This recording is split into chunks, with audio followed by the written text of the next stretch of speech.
ஸ்ரீ குருவாயூரப்பன் திருவடிகளே சரணம்.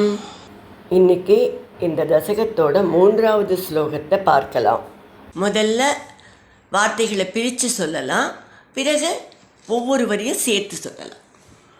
त्वत्पीतपूतस्तनतच्छरीरात् त्वत्पीतपूतस्तनतच्छरीरात् समुच्चलन्नुच्चतरो हि धूमः समुच्चलन्नुच्चतरो हि धूमः शङ्कामधा दाकरवक्किमेष किम् शङ्कामधा दागरवक्किमेष किम् चान्दनो गौल् गुलवोतवेति चान्दनो गौल् गुलवोतवेति त्वत्पीतपूतस्तनतच्छरीरात् समुच्चलन्नुच्चतरो हि धूमः त्वत्पीतपूतस्तनतच्छरीरात् समुच्चलन्नुच्चतरो हि धूमः शङ्कामधा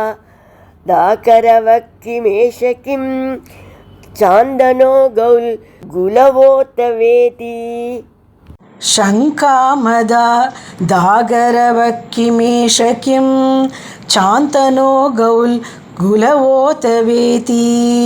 இப்போ நாம் இந்த ஸ்லோகத்தோட வார்த்தைகளை பிரித்து அர்த்தங்களை பார்க்கலாம்.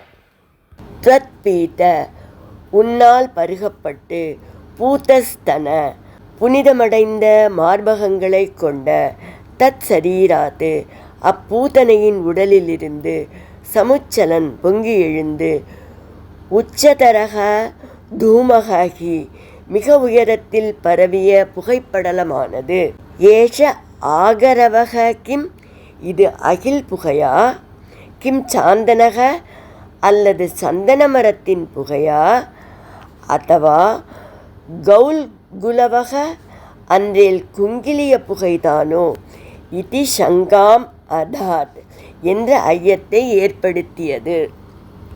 இப்போ இந்த ஸ்லோகத்தை முழுவதுமாக பாராயணம் பண்ணி இதோட முழு அர்த்தத்தையும் பார்க்கலாம்.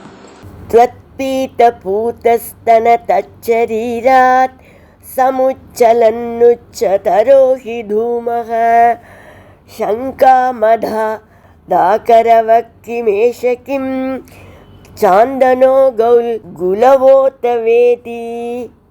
பகவானுக்கு பாலருந்த கொடுக்கும்போது பூத்தனைக்கு பகவானோட சம்பந்தம் ஏற்பட்டது. அதனால் பூத்தனையோட உடல் புனிதம் அடைஞ்சிடுதான்.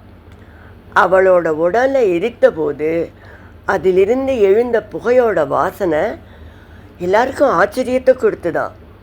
இது அகில் புகையா, சந்தன மரத்தோட புகையா அல்லது குங்கிலிய புகையா அப்படின்னெல்லாம் ஆச்சரியப்பட்டு ஒருத்தரோட ஒருத்தர் பேசிக்கொண்டார்களாம்.